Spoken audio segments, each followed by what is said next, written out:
Premier bilan du gouvernement israélien, novembre 2021.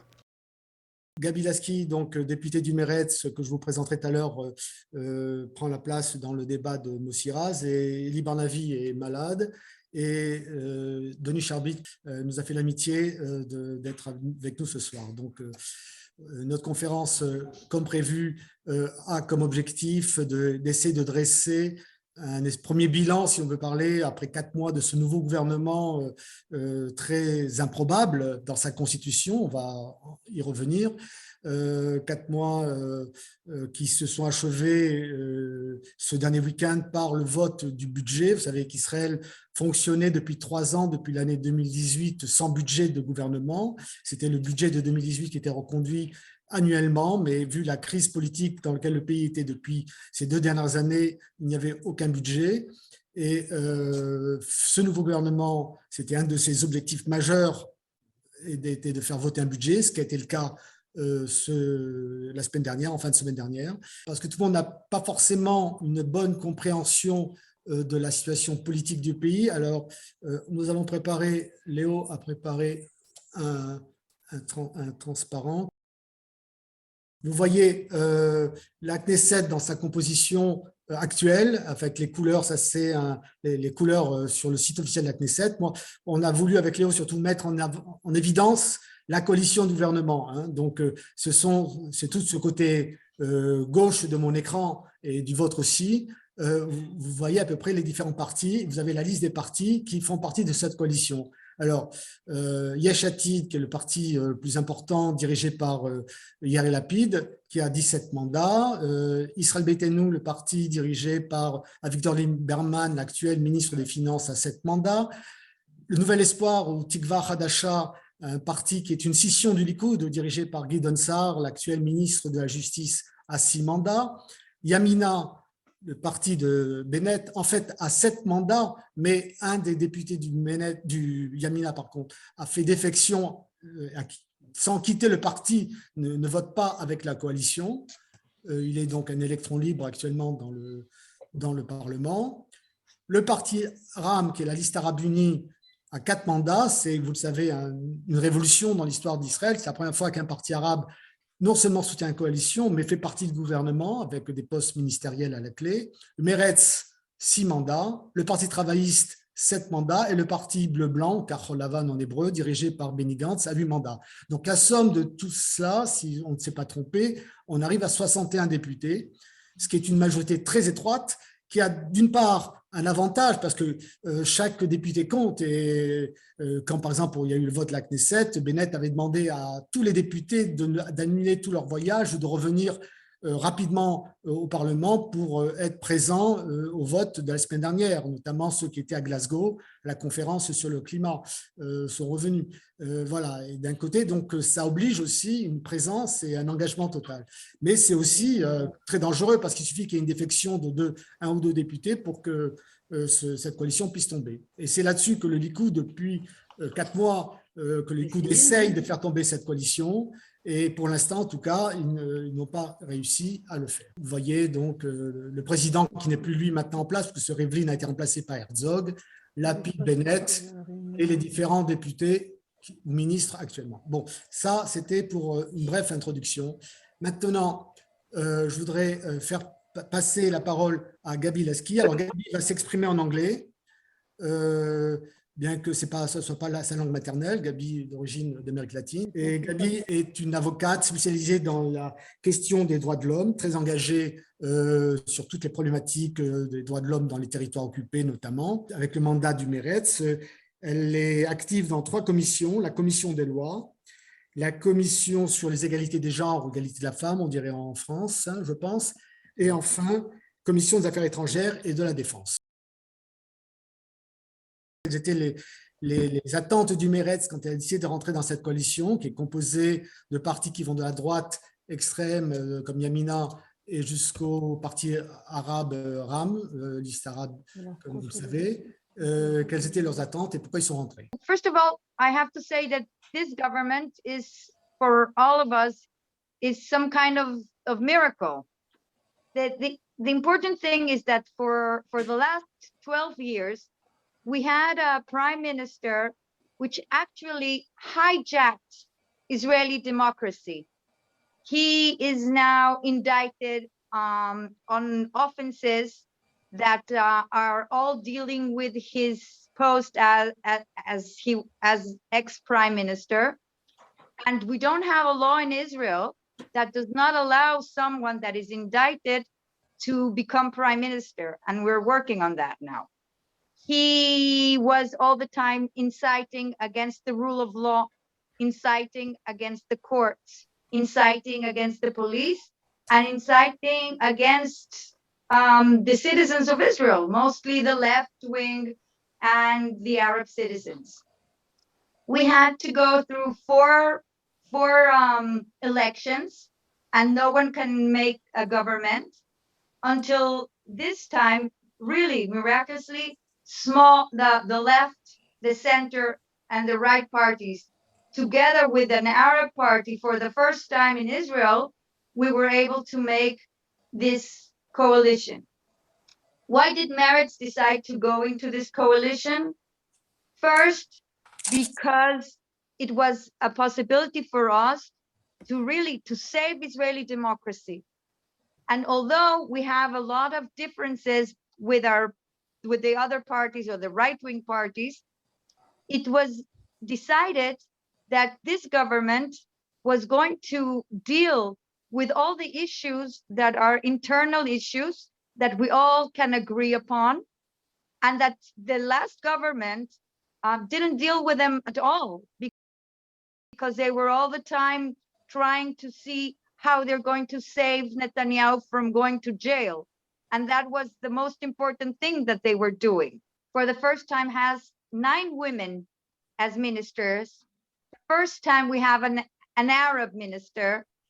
And we passed the budget for just several days ago, after 3 years that the last government couldn't pass the budget. So the country was not really working. And so it was very important for us to be part of this government.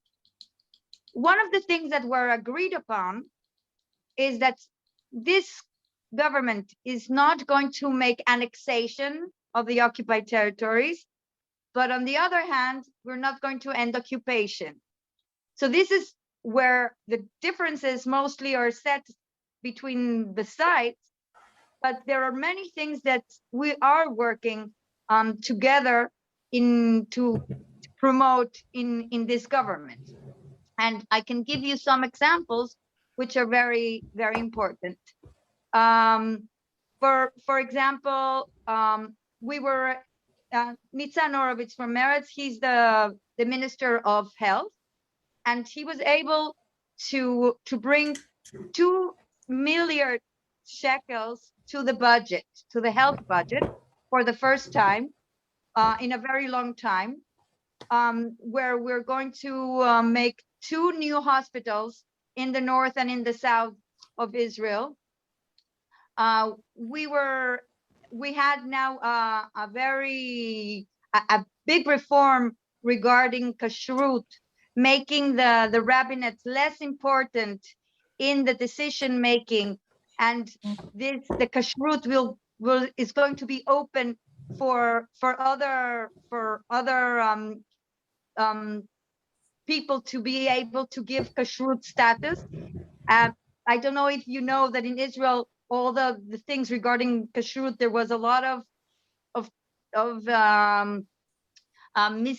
misuse of their task. They were asking for money. They were doing like illegal things regarding the kashrut, and we have changed that. We have we have created a new status regarding all the issues regarding the environment. For the first time, Israel is going to pass a climate law. We have the Prime Minister has decided to end all the use of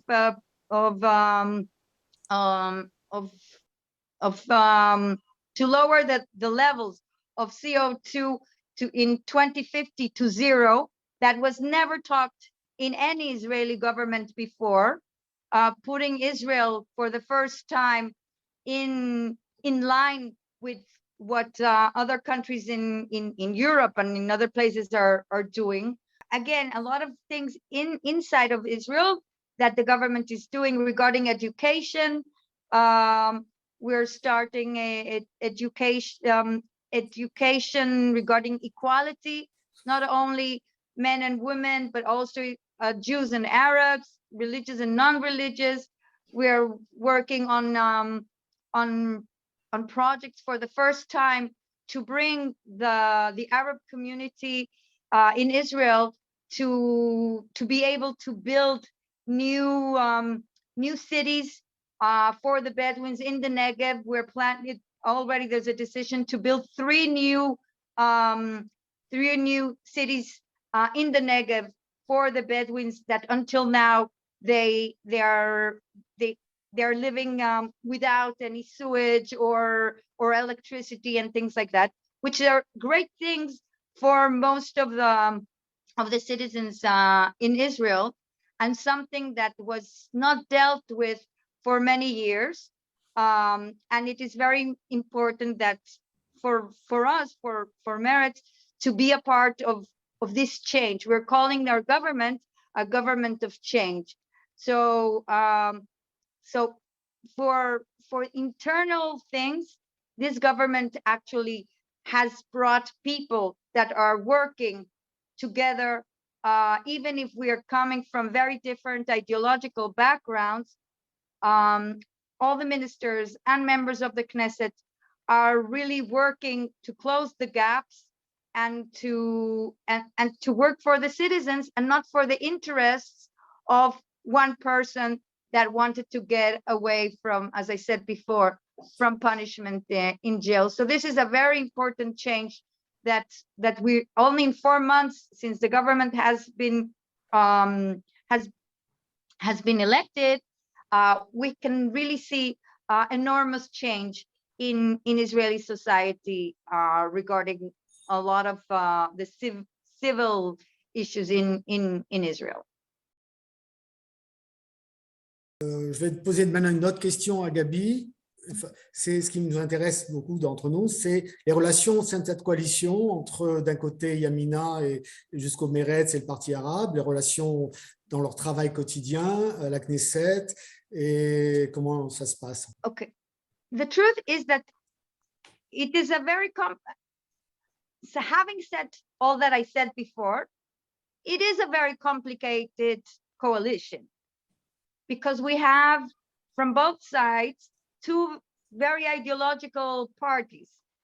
And I can say for myself, I'm a human rights lawyer.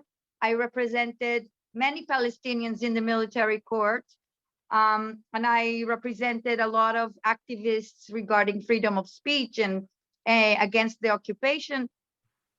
And so it is very complicated, especially now that we can see that there is outrageous violence from settlers, mostly living in illegal outposts, although we believe that all settlements are illegal. And that not only that the army, instead of arresting those settlers, they actually stand there without helping the Palestinians, and sometimes even shooting gas and things like that against the Palestinians, which are being attacked by the settlers.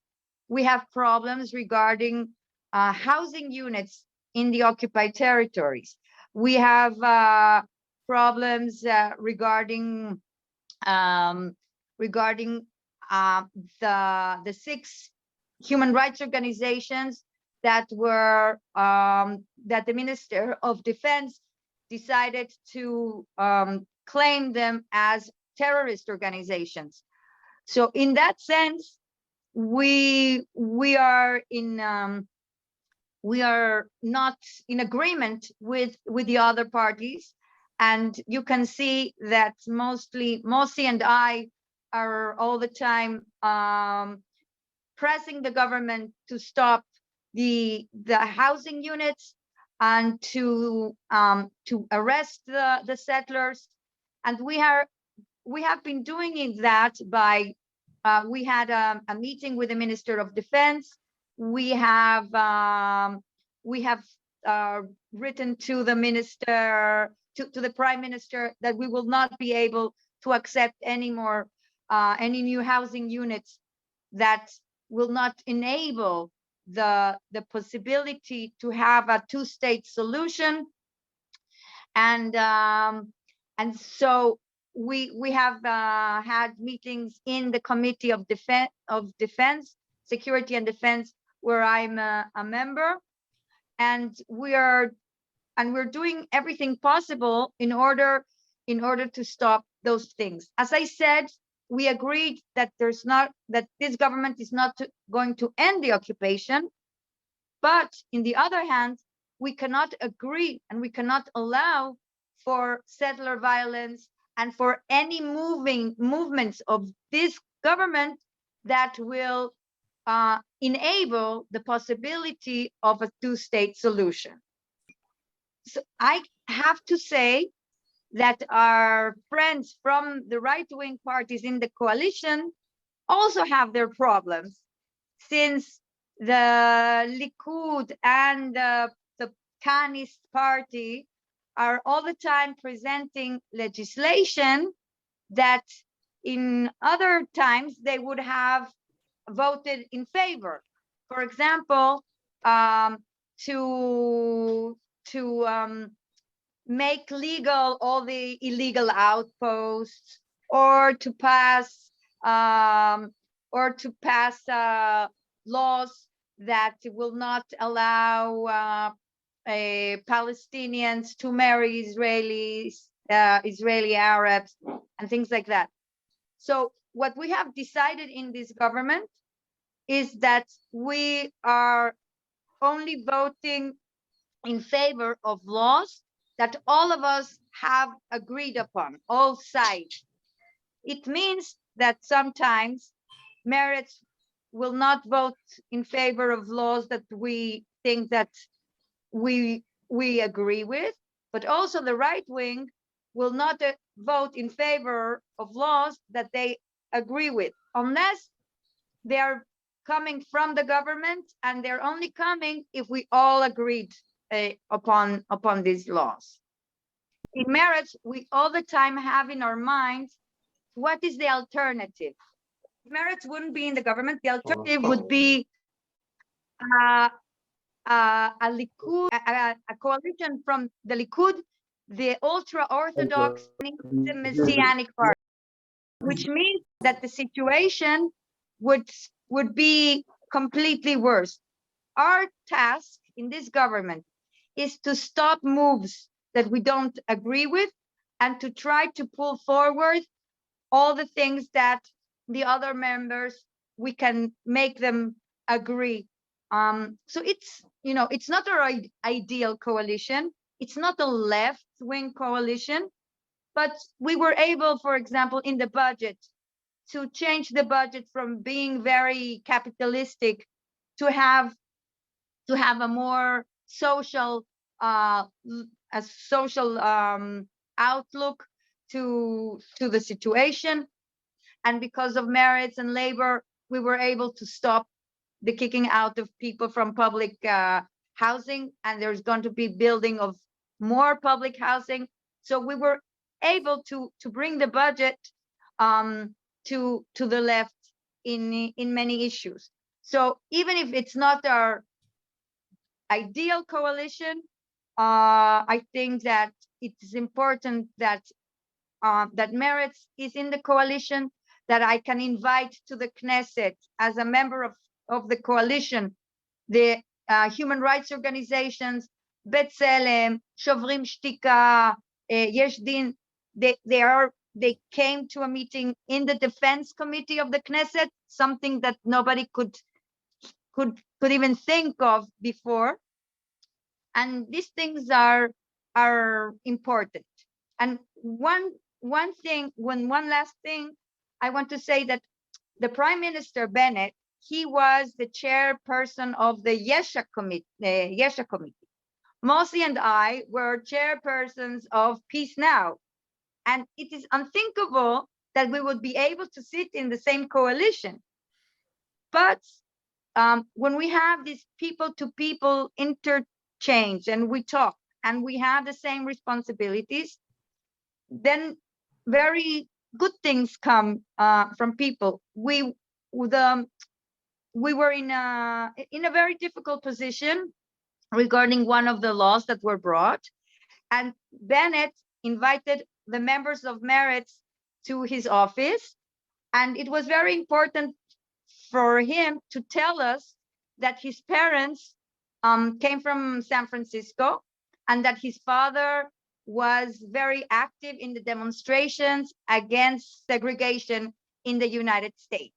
So it was important for him to say that to us, to in some way to say, you know, I understand you. I understand that you're fighting for human rights. I understand that it's difficult for you. And so these things are very important. And I think it's a great experiment for all Israelis, including an Arab party, that we're all can share responsibility of making Israel a better place.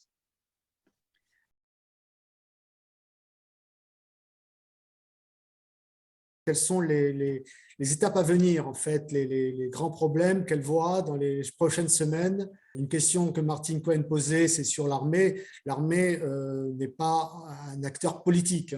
Les soldats n'ont pas leur mot à dire en tant que soldats. C'est des directives du gouvernement. Maintenant, sur le terrain, il peut y avoir des actes commis par tel ou tel soldat sur place. Ça, c'est notre problématique. Mais on ne peut pas considérer l'armée comme étant n'a pas un rôle politique dans le pays.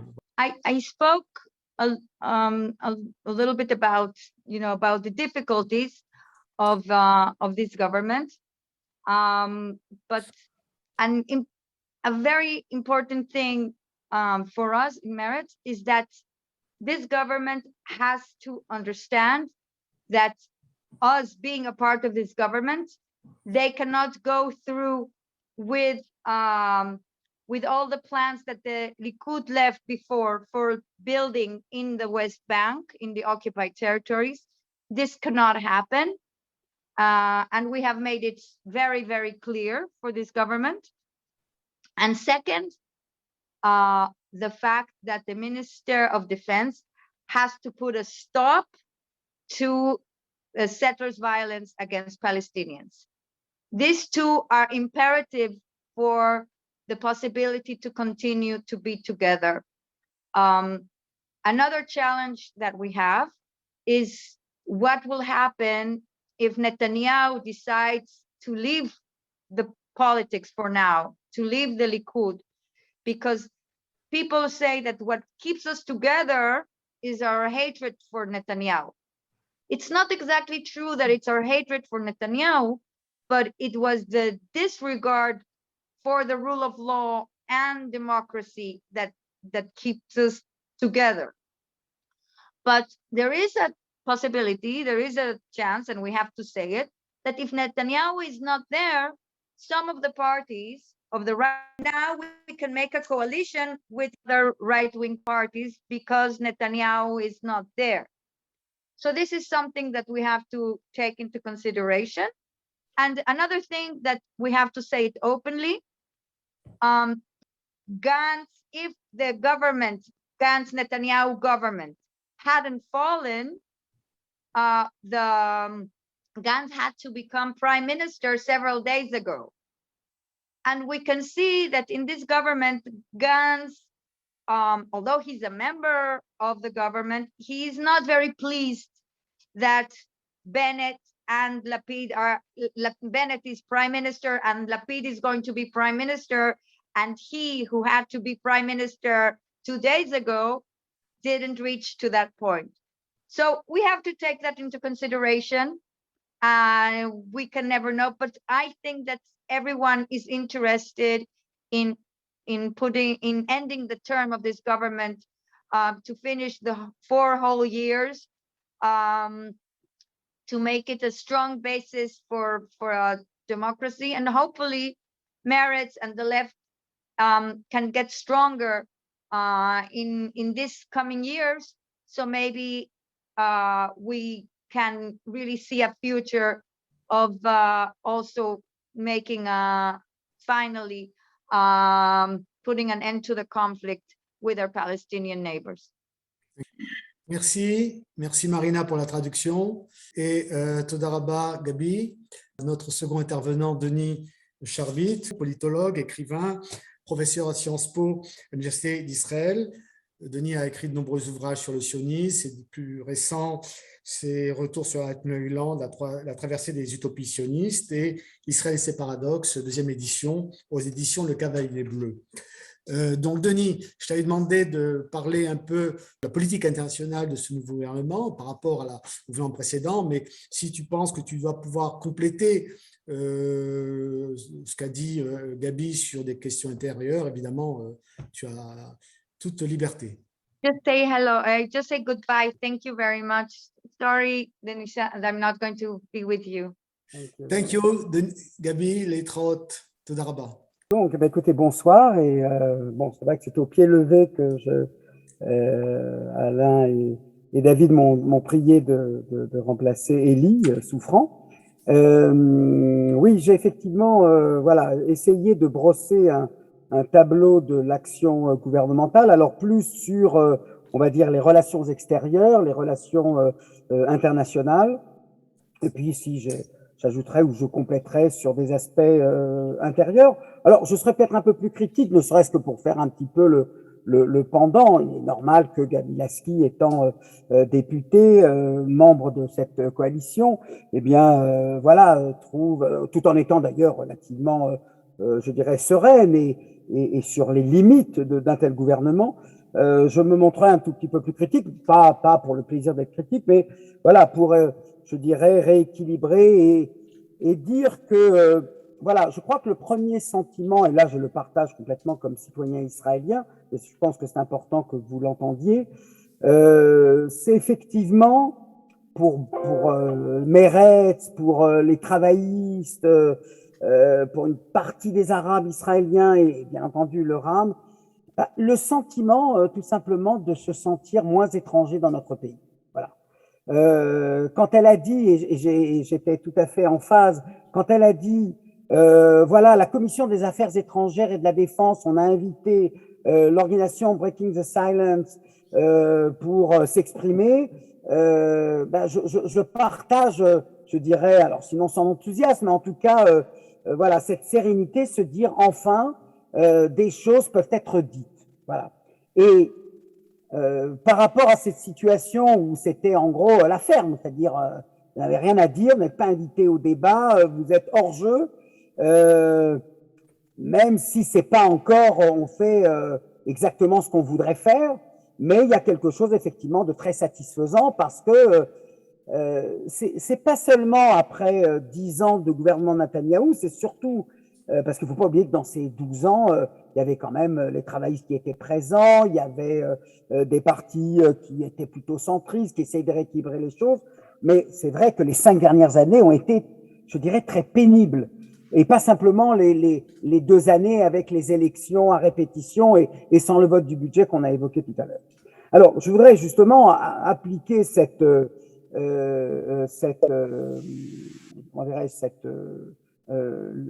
lunettes-là pour dire, voilà, qu'est-ce qui a changé dans les relations extérieures d'Israël, et bien entendu, sans omettre d'évoquer les relations avec l'autorité palestinienne, avec le Hamas et la question palestinienne de manière plus générale. Bon, je commencerai d'abord par dire que une chose qui est passée assez rapidement, parce que finalement, Netanyahou n'a été que les 6 derniers mois Premier ministre quand il avait face à lui l'administration Biden, mais c'est clair que même si on n'a pas eu droit à un clash entre les deux, c'est clair qu'on voyait bien qu'il n'y avait plus d'entente, il n'y avait plus de dialogue, il n'y avait bien entendu plus cette intimité de Netanyahou et surtout de Ron Dremer avec Trump. Donc même si on n'a pas eu droit à un clash comme ça en bonne et due forme, à part qu'on a dit que Biden lui a adressé la parole en dernier ou quelques semaines après son intronisation. Bon. Mais le fait est que on revient ici dans une relation certes privilégiée, et où la concertation ou l'harmonie devrait l'emporter sur les tensions, alors notamment sur la question iranienne, où la déclaration qui me paraît la plus importante faite par Bennett, c'est d'avoir dit qu'on s'est promis de ne pas se surprendre réciproquement. Voilà. Ça veut dire en gros, on n'attaquera pas s'il n'y a pas un feu vert des États-Unis, et comme ce feu vert ne sera pas donné, donc vraisemblablement cette option-là est derrière nous.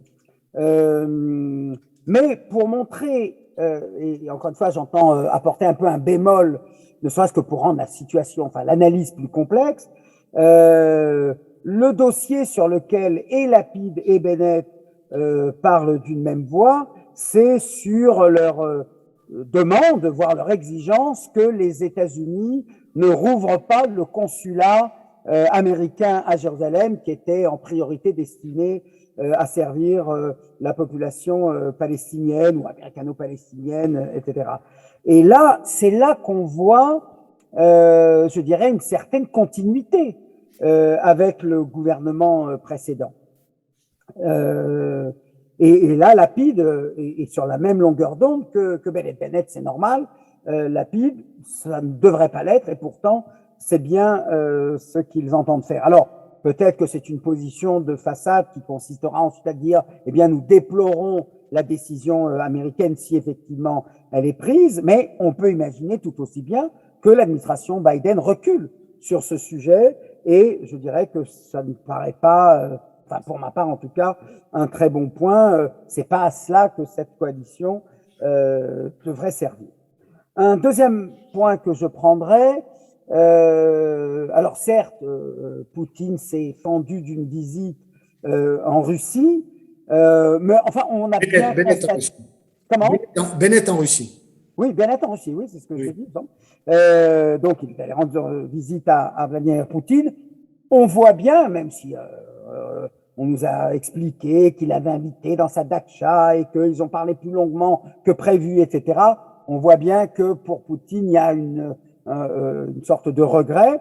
Et je dirais que le fait que l'État d'Israël tienne compte, je dirais pas d'un refroidissement, mais en tout cas que cette intimité-là ne se prolonge pas, moi, il me semble qu'à l'échelle, on va dire, internationale, ça me paraît être une bonne chose. Et dans ce même axe, je dirais que le fait que Yair Lapid était invité à la conférence des ministres des Affaires étrangères de l'Union européenne, ce qui n'était pas arrivé sous l'ère Netanyahou, me semble être aussi un point positif, parce que cela veut dire clairement qu'à l'échelle européenne, Lapid, donc le ministre des Affaires étrangères, n'a pas cette tentation qu'avait Netanyahou, que Netanyahou avait engagé très fortement, à savoir de convoiter, de s'afficher publiquement avec les ministres polonais, hongrois, des Affaires étrangères et les premiers ministres, bien sûr, respectifs, les fameux pays de Visegrad, comme on dit. Et ça aussi, ça me semble être important, précisément parce qu'on a pu, à un certain moment, et on l'a dit même souvent ici, on a pu penser à ce moment-là que finalement, pour la politique étrangère de l'État d'Israël, ce qui comptait, c'était l'amitié bilatérale, même si ça devait passer avec une alliance renforcée avec des partis politiques et des gouvernements qui ne cachaient pas leur antisémitisme, leur révisionnisme historique, je pense à la Pologne, etc. Ben là, voilà, clairement, un coup de frein a été donné, et là, pour le coup, voilà, on ne peut pas ne pas noter un véritable infléchissement. Et je dirais que ça aussi, ça me paraît une très très bonne chose, que on ne flirte pas avec ces pays de Visegrad, avec ces pays ultra-conservateurs, illibéraux, etc. Il y avait une sorte d'alliance, presque, je dirais, quasi-idéologique, au détriment de la question de l'antisémitisme. Et là, là-dessus, la position du ministère des Affaires étrangères devient enfin claire, cohérente, logique avec le passé, et donc, et c'était pas gagné d'avance. Mais là, on peut noter en tout cas qu'au moins sur ce dossier-là, les choses ont changé. Je note également, et ça aussi c'est une très bonne chose, et ça on avait presque oublié, vous savez, on n'a pas cessé de dire, en tout cas les suppôts de Netanyahou durant les différentes campagnes électorales, que c'était le leader un des plus appréciés, des plus respectés, etc., y compris avec le monde arabe. Et on a oublié, et on s'en souvient là maintenant très clairement, on a oublié que ce rapprochement, dont le point culminant était bien sûr les accords d'Abraham, eh bien, on comprend en fait que ce rapprochement-là indéniable, on ne peut pas le retirer à Netanyahou, mais c'est fait au détriment des relations avec les deux premiers pionniers dans le monde arabe de la paix, c'est-à-dire l'Égypte et surtout la Jordanie. Et là, c'est tout frais, hein, ça date d'hier ou d'avant-hier, la ministre de l'économie israélienne du parti de Benny Gantz s'est rendue en Jordanie avec toute une délégation de son ministère, et bien pour réchauffer les relations économiques entre les deux pays. Je vous rappellerai que la Jordanie partage la plus longue frontière avec l'État d'Israël, et le commerce extérieur entre la Jordanie et Israël se situe à quelques 100 millions ou 150 millions de shekels, ce qui n'est rien du tout.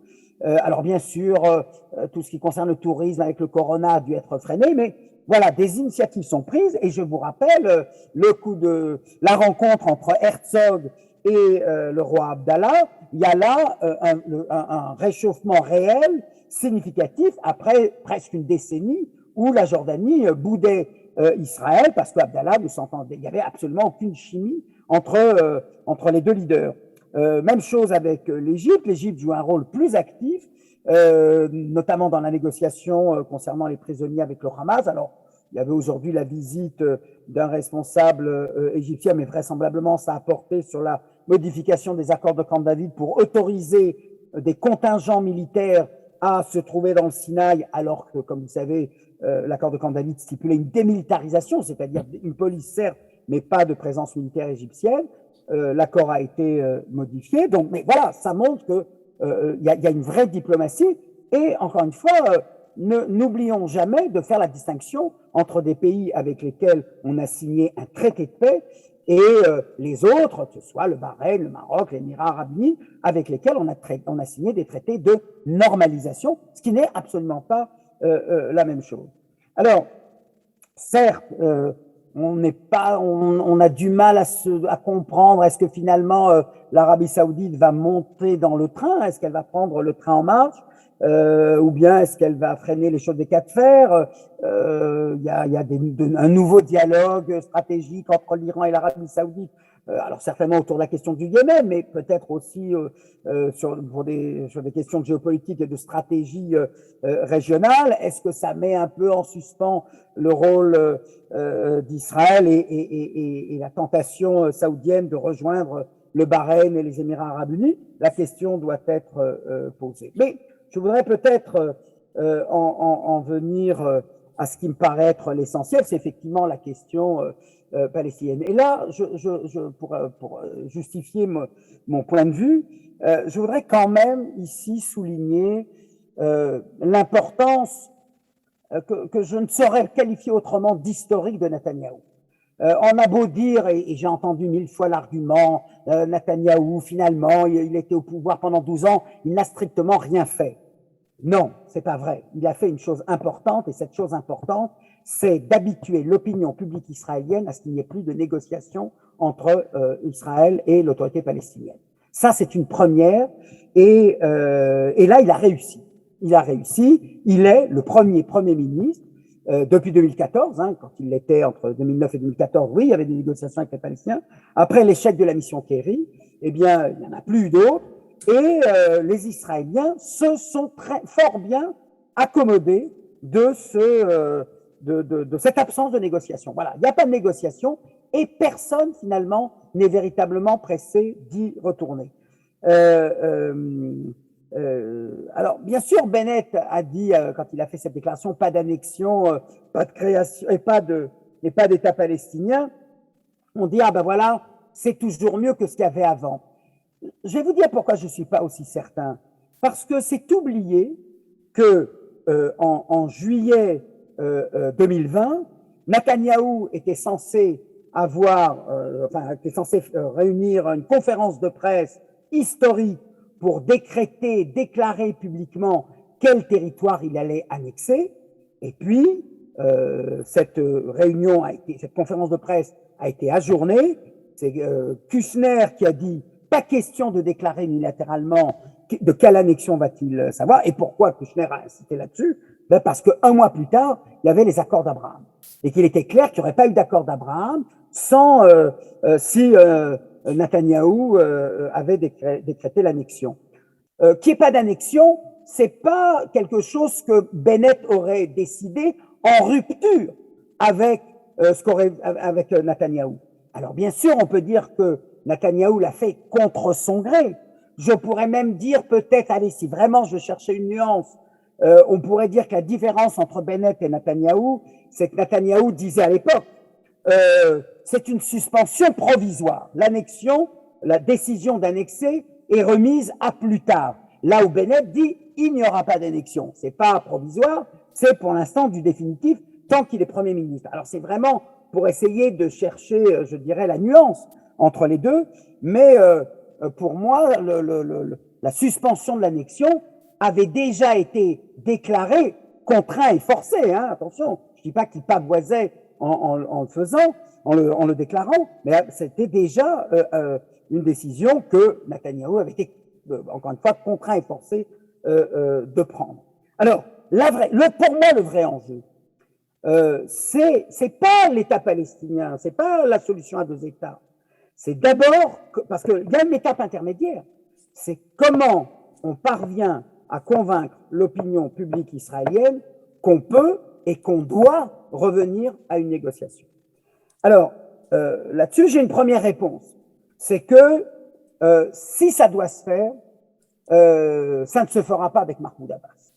Voilà. En gros, l'homme est très âgé, il n'a pas la crédibilité au sein de la population palestinienne. Rappelez-vous, le mois de mai, l'annulation des élections, etc.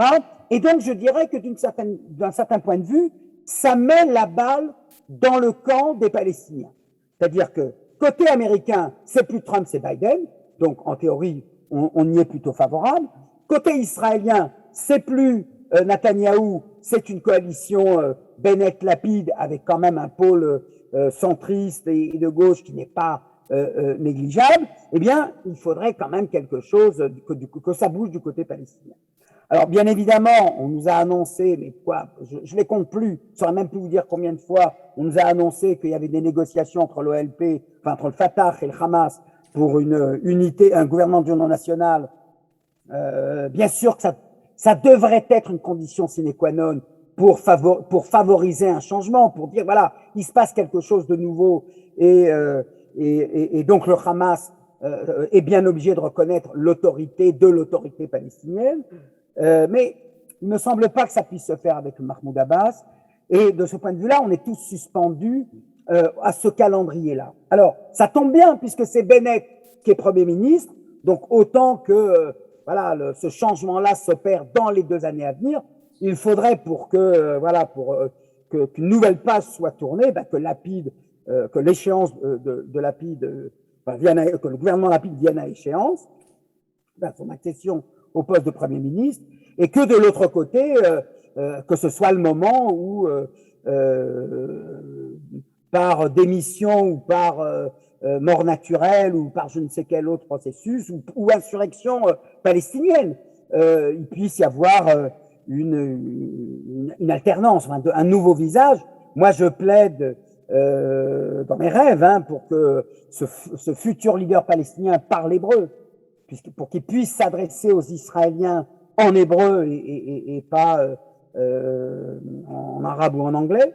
Mais incontestablement, il faudrait que le changement doit venir de ce côté-là. Alors, c'est pas pour dire c'est la faute des Palestiniens s'ils le font pas et ils porteront la responsabilité. Je suis pas là pour distribuer des mauvais points ou des bons points aux uns aux autres, mais je dis que cette dynamique-là, aujourd'hui, elle doit compter parce que faut bien comprendre, tout le monde n'est pas Likoud, tout le monde n'est pas Grand Israël, mais tout le monde s'est habitué à l'idée qu'on n'a pas à négocier avec les Palestiniens. Or, la percée historique d'Oslo, et ça a commencé même avant Oslo, c'est l'idée de dire qu'on ne réglera pas ce conflit si les Palestiniens ne sont pas partie prenante de la négociation. Or, actuellement, Bennett a invoqué cette idée de la paix économique, c'est de l'héritage Netanyahou. C'est de l'héritage Netanyahou, mais à ceci près que Bennett est beaucoup plus sérieux que ne l'est Netanyahou. Netanyahou le disait en parole, mais en fait, il n'a jamais rien fait dans ce sens-là. Et aussitôt, il avait parlé de paix économique, il disait on va pas repasser la TVA parce qu'il redonne les salaires aux terroristes, aux familles terroristes, etc., etc. Là, au moins, on a le sentiment que on y croit un peu plus. Voilà. Et alors là, bien sûr que le bilan est controversé est mitigé. On a parlé des 6 organisations déclarées comme organisations comme soutien du terrorisme, etc. Que ce soit clair, qu'une organisation dite humanitaire s'avère avoir des liens avec une organisation terroriste, moi, je tomberai pas de ma chaise, si ce n'est que je veux des preuves. Je veux qu'on traduise en justice le trésorier, le secrétaire général de telle ou telle de ces associations, etc. Ce que moi, je n'accepte pas ou que je ne peux pas gober, c'est faites-moi confiance, nous avons les preuves, mais nous ne pouvons pas les divulguer. Ça, pour moi, c'est un argument irrecevable et je n'ai pas le sentiment que ni l'Europe ni les États-Unis ont été convaincus. Mais encore une fois, c'est pas le fait potentiel. Et attention, parmi ces ONG, certaines sont irréprochables, remarquables, elles font du très bon boulot, etc. Mais c'est pas impossible qu'il y ait, je veux dire, ça ne paraît pas totalement absurde, mais à une seule condition, c'est qu'il y a un procès en bonne et due forme, qu'on fasse une vraie enquête, qu'on arrête les gens, et à ce moment-là, qu'il y ait procès et qu'on voit si telle ou telle personne au sein de telle ou telle organisation a fait ce qu'on lui reproche, mais pas une déclaration arbitraire, etc. On a cité également, et ça aussi ça me paraît très inquiétant, la passivité de l'autorité militaire qui est quand même la responsable sur le terrain vis-à-vis des colons dans cette période, vous savez, de cueillette d'olives où les colons arrivent dans certains endroits pour les empêcher de le faire, etc. Là aussi, je trouve qu'il y a une sorte de laxisme que je déplore, que je condamne. Et là, Benny Gantz, dont je ne vois pas pourquoi il devrait cautionner ce genre de choses, devrait se montrer un peu plus féroce. Et je n'ai pas le sentiment que c'est parce que Bennett est Premier ministre et parce que Ayelet Shaked est ministre de l'Intérieur. Là, il y a une faute politique et une négligence, et quelque chose qui échappe. Et les rapports sont assez accablants, montrant que on va dire, voilà, en gros, les colons lèvent la tête. Voilà. Et ils lèvent d'autant plus que le gouvernement n'est pas le leur, donc la bride est lâchée. Et là, il y a une chose qui mérite d'être traitée. Sur la question iranienne, bon, écoutez, là, c'est vrai qu'on commence de plus en plus à comprendre que cette victoire diplomatique d'Israël consistant à inciter et à avoir réussi à inciter Donald Trump à abroger l'accord, il n'est pas certain que c'était une victoire au final. Ça a permis, ça a autorisé aux Iraniens d'aller de l'avant, d'enrichir l'uranium un peu plus, etc. Et je ne suis pas certain que l'accord qui sera signé introduira ou intégrera des éléments indispensables pour, je dirais, même sans arriver à un démantèlement, ça personne n'en rêve, hein, ça Obama nous l'avait expliqué, si on n'arrive pas à démanteler le programme nucléaire iranien, au moins qu'il soit repoussé, au moins que les États, que ce soit dans 5 ans, dans 10 ans, dans 15 ans, c'est la seule chose que Obama est parvenu à arracher, et ça me paraît pas quelque chose de mauvais dans cette conjoncture-là.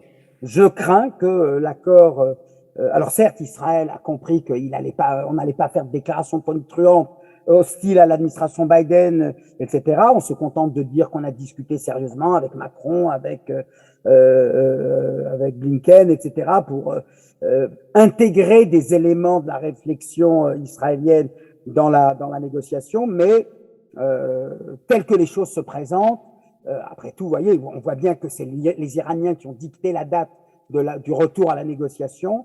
Biden a besoin d'un accord, le Moyen-Orient ne l'intéresse pas beaucoup. Voilà, tout ceci me laisse un petit peu, comment dirais-je, plus critique encore de Netanyahou et de Trump pour ce qu'ils ont fait. Et du coup, voilà, on est obligé de faire avec ce résultat-là. Mais je ne suis pas certain que l'accord soit aussi bon ou meilleur que celui qui avait été signé à l'époque. Un dernier mot pour dire quand même que si Netanyahou a pu être tenté de flirter avec le Hamas pour affaiblir encore un peu plus l'autorité palestinienne, on voit bien que ce n'est pas le cas du gouvernement actuel. Les permis de travail qui ont augmenté, qui ont été doublés, tout ça me paraissent être une bonne chose. Mais, et c'est là, moi, où je reste quand même un tout petit peu, pas critique, mais je dirais, bon, alors il y a des désaccords au sein de la coalition, c'est normal quand on a Shaked d'un côté, Elkin d'un côté, puis de l'autre, Merav Michaeli ou Nitzan Horowitz. Néanmoins, comment dirais-je, dans cette conjoncture-là, je me demande encore comment la question palestinienne va redevenir, compte tenu de ce contexte international qui n'est absolument pas favorable. Ça peut, enfin, je veux dire, si les Palestiniens pouvaient comprendre que leurs véritables alliés pourraient être Israël et pas le monde qui se désintéresse aujourd'hui d'eux encore plus que c'était le cas dans le passé, ça peut être une bonne leçon. Peut-être que cette popularité de la cause palestinienne internationale finalement a desservi les Palestiniens. Peut-être que cet isolement pourrait être, et là le rôle de l'Arabie Saoudite, du Maroc, etc., s'ils décident de réintégrer, ce qu'ils n'ont pas fait au début, mais s'ils décident de réintégrer la question palestinienne dans le progrès des relations, là c'est quelque chose que les Israéliens peuvent entendre. Ils ne souhaitaient pas conditionner l'un par l'autre. Okay, on reconnaît d'abord Israël, et puis après, si on a des choses, des deals à faire, eh ben on les fait, y compris s'il faut montrer patte blanche concernant la cause palestinienne. Moi, pour ça, j'ai jamais été pour la politique du pire, et c'est la raison pour laquelle j'ai soutenu avec ardeur les accords d'Abraham, parce que je pense que dans tous ces atouts-là, c'est pas la ligne boycottons Israël, Israël apartheid, etc. Vous connaissez ma position là-dessus. Si ça avait marché, moi, je serais le premier à signer pour. Mais je ne crois pas qu'on y arrivera dans le contexte international qui est le nôtre. Je ne vois aucune évolution aller dans ce sens. Oui, des pétitions d'intellectuels, une écrivaine irlandaise qui a annoncé qu'elle ne voulait pas traduire son livre en hébreu. Oui, très bien. Mais ça, c'est pas ça qui change le rapport de force. En revanche, oui, si ces pays avec lesquels il y a une normalisation a été signée intègrent maintenant, à partir de maintenant, le dossier palestinien, ça, les Israéliens pourront se montrer en disant, bah oui, ça fait partie du deal. Et pourquoi je dis cela, pour terminer? Ben parce que c'est exactement ce qui se passe avec le RAM, avec le parti arabe. Moi, je considère, et c'est pour ça que ce gouvernement mérite toute notre approbation, parce que, qu'on le veuille ou non, il est en train d'opérer à l'échelle intérieure. Mais ça ne peut pas ne pas avoir d'effet sur la question palestinienne à moyen terme, je ne dis pas à terme immédiat, à court terme. C'est une révolution politique parce que aujourd'hui c'est le RAM, demain ce sera la liste arabe unifiée. Ils auront fait l'expérience qu'on peut tout à fait. Alors il y a 4 ans c'était les orthodoxes qu'on renflouait d'argent. Maintenant c'est le tour des Arabes. C'est encore plus justifié parce que ils souffraient réellement d'inégalités dans les infrastructures, dans les investissements d'État, etc. Et finalement tout ça c'est de la bonne politique. Et j'insiste là-dessus peut-être, c'est pas simplement l'entrée du parti islamiste modéré RAM, c'est aussi la figure de Mansour Abbas, qui est une sorte de, je sais pas quelle image vous prend, mais j'ai presque envie de dire, voilà, comme un juif de diaspora, sage, avec beaucoup d'humour, avec de la dérision, avec de l'ironie, etc., qui sait ne pas choquer par des déclarations arrogantes qui bouleversent l'opinion juive en Israël, etc.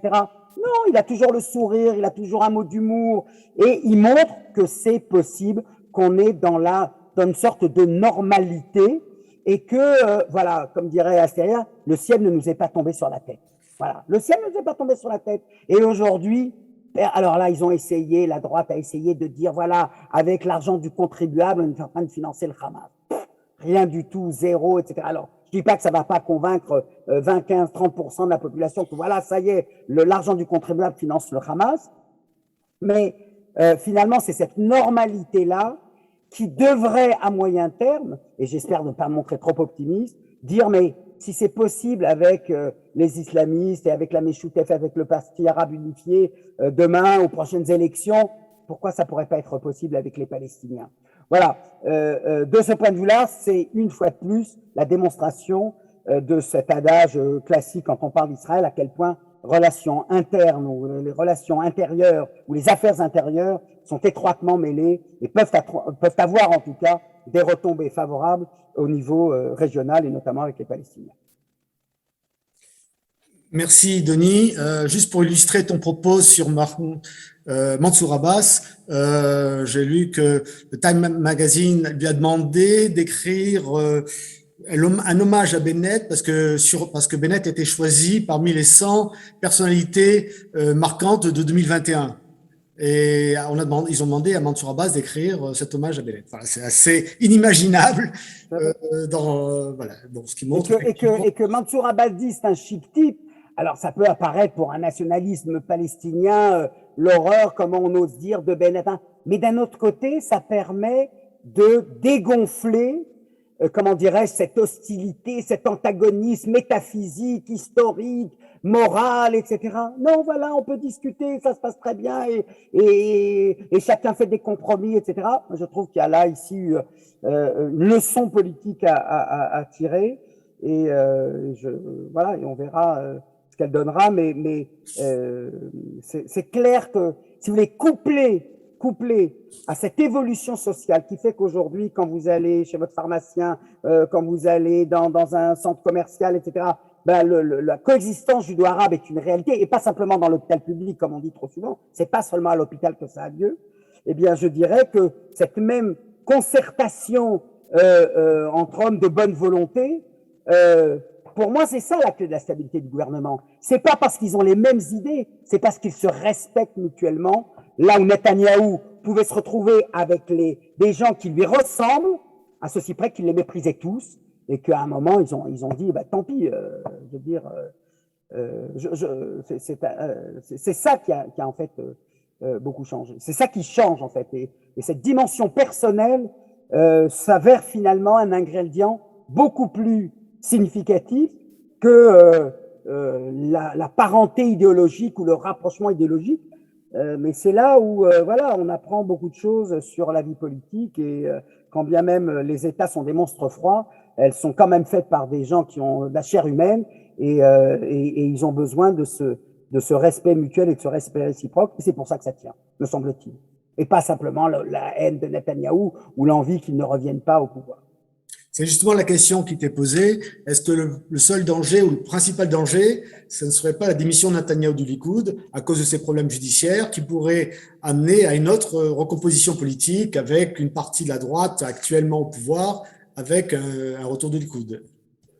Alors oui, effectivement, tout le monde a évoqué cela et on l'avait évoqué au moment de la formation du gouvernement en disant si la droite n'est pas au pouvoir malgré les 70 députés qu'elle aligne, c'est parce que Netanyahou s'accroche à être le numéro 1. Qu'est-ce qui se passe s'il cesse d'être le numéro 1? Alors d'abord, j'ai envie de vous dire, attendez, il faut bien le comprendre, je peux me tromper, hein. Enfin, Netanyahou, jusqu'à preuve du contraire, fait quand même partie de ces leaders qui ne savent pas quand il faut partir. Voilà. Donc, est-ce qu'il aurait cette science-là dans les semaines à venir ou dans les mois à venir? J'en doute un petit peu. Bien sûr que ça peut arriver. Et c'est vrai qu'à ce moment-là, il pourrait y avoir Bennett, Shaked, etc. Mais N'oubliez pas, ce serait réintroduire une dose de cynisme dans la vie politique, et ça facilitera pas la cause de Bennett et de Shaked.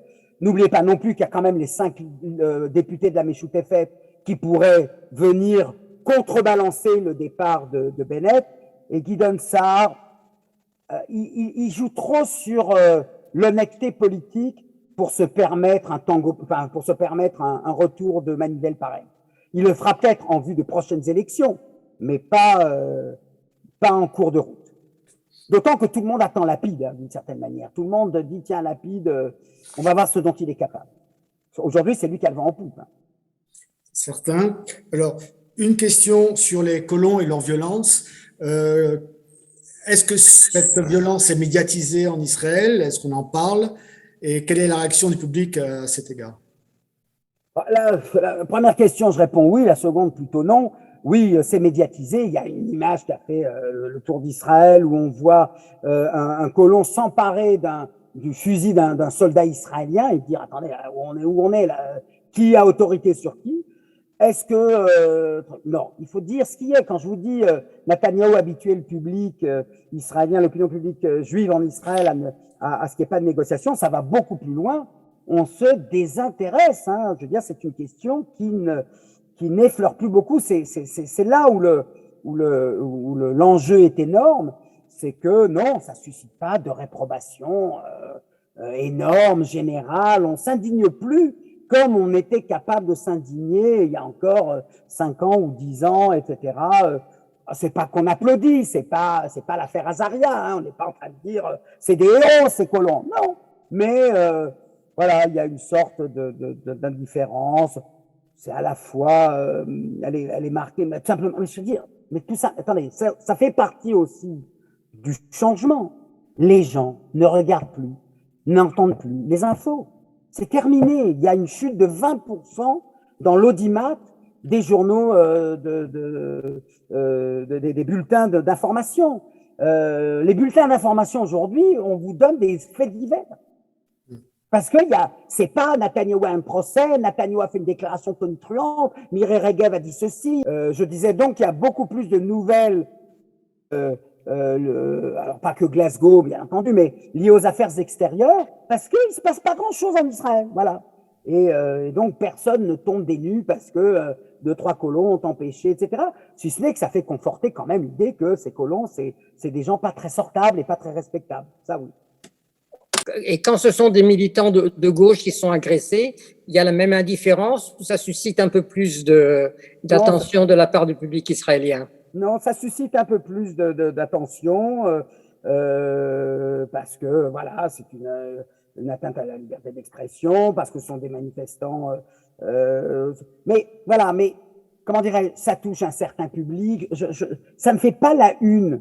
On s'est habitué parce qu'on a réussi, comment dirais-je, à nous faire oublier. Parce que je veux dire, il faut bien comprendre.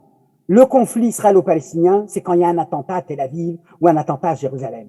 Quand il n'y a pas d'attentat à Jérusalem ou à Tel Aviv, eh ben, voilà, c'est beaucoup plus éloigné de nos préoccupations.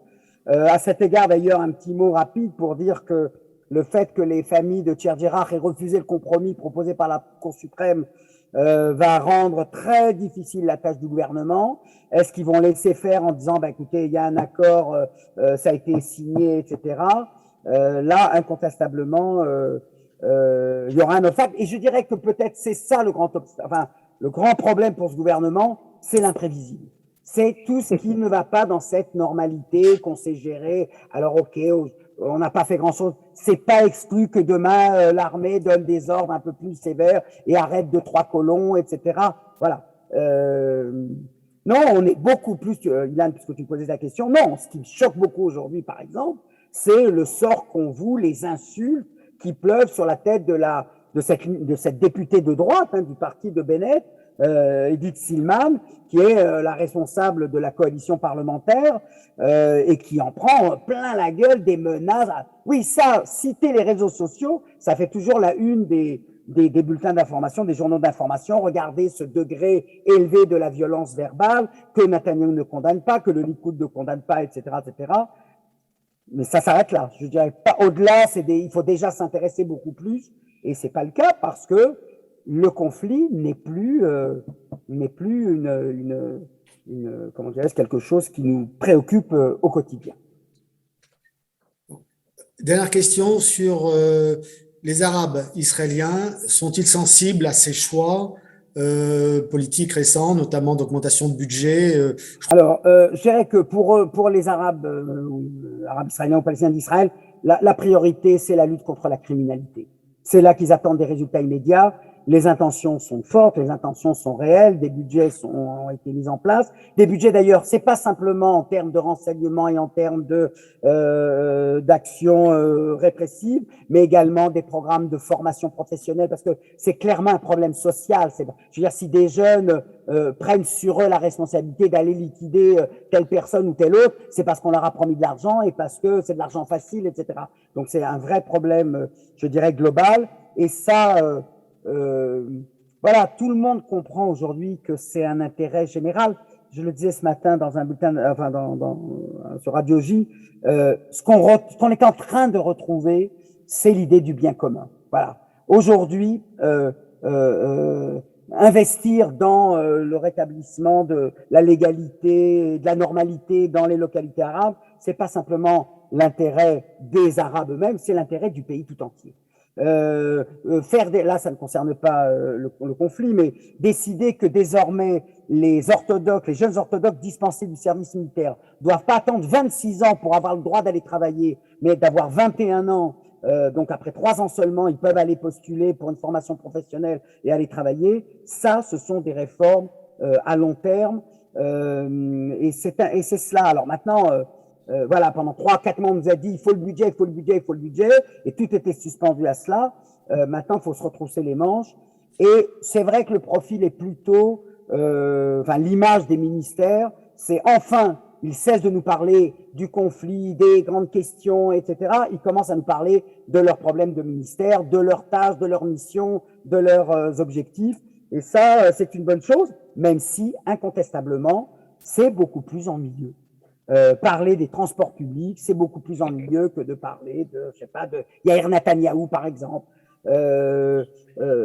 Les émissions satiriques, elles sont pas terribles en ce moment parce que quand on n'a pas Miri Regev et Netanyahou et va se mettre sous la dent, voilà, ça vole pas très très haut. Voilà, de ce point de vue-là, c'est vrai que c'est une période comme ça un peu creuse, mais voilà, moi j'ai rien contre devenir un peu la Suisse, hein, après avoir été comme ça chargé à bloc, gonflé à bloc pendant au moins 2 ans, si ce n'est pendant 5 ans. C'est vrai que Ben Gvir, voilà, c'est devenu une sorte de pantin, c'est un comique, voilà.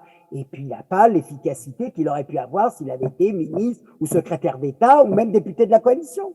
De ce point de vue-là, oui, c'est vrai qu'il y a un vrai soulagement, un vrai soulagement. On parle moins de nous et c'est une très bonne chose.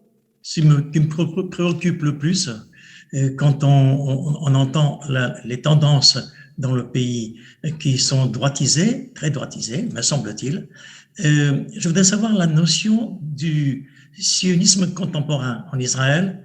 Quel est ce poids? Comment est-ce qu'on peut l'évaluer pour ceux qui sont pour le grand Israël ou ceux qui sont pour un État d'Israël obtenu par un accord international politiquement? Je dis depuis des années qu'il y a un tiers des Israéliens qui sont favorables à la solution à 2 États, un tiers des Israéliens qui sont favorables au grand Israël, et vous avez un tiers qui demande qu'à avoir confiance. Et dans le contexte régional actuel, alors ça va mieux qu'au moment de la Syrie, etc., mais qui demande à être convaincu que faire le pari pour la paix sera viable et sera constructif. Il faut bien comprendre, la mémoire collective des Israéliens concernant des négociations de paix, elle est meurtrie, elle reste meurtrie par la seconde intifada, par le retrait de 2005, par le retrait du Liban, et c'est ce tiers-là qui sera capital. Il peut voter centriste, hein, il peut voter pour Gantz, il peut voter pour Gideon Sa'ar, etc. Moi, je dis toujours, hein, c'est un vieux débat, on peut pas remettre en cause l'État d'Israël comme État juif et démocratique et vouloir de surcroît qu'Israël se retire des territoires occupés. Il faut choisir. Si Israël se retire des territoires occupés, il faut arrêter de contester Israël et aller lui chercher des puces sur sa légitimité intrinsèque et le péché originel et depuis la nuit des temps, etc. Là, il faut être politique. Qu'on fasse des recherches là-dessus, très bien, qu'on en discute dans des débats intellectuels, parfait, je suis le premier à être partant là-dessus, mais il faut que, je vais dire de manière un peu provocatrice, il faut que le sionisme devienne intouchable pour que ce tiers-là bascule du côté des 30% qui, comme moi, sont favorables à la paix et ont énormément de critiques vis-à-vis du sionisme, mais voilà, pour attirer cela, il faut leur convaincre qu'on n'y touchera pas. Voilà. Mon sionisme touche pas à ma légitimité et après, tu verras, je serai prêt à tout lâcher s'il le faut. Ceux qui pensent que pour retirer Israël des territoires, il faut en plus contester son existence dans les frontières de 67, se trompent, se leurrent, ne servent absolument pas les Palestiniens, mais ça, je m'évertue à leur dire et ils ne veulent pas l'entendre. Je respecte les convictions de tout le monde, mais c'est sûr que politiquement, c'est improductif. Et en ce sens, la solution à deux États n'a pas encore perdu la guerre. Quelqu'un, après la commémoration de l'assassinat de Rabin, m'interrogeait là-dessus. Il disait, est-ce que, je reprendrai cette image-là, c'est terminé, vous avez perdu la guerre idéologique.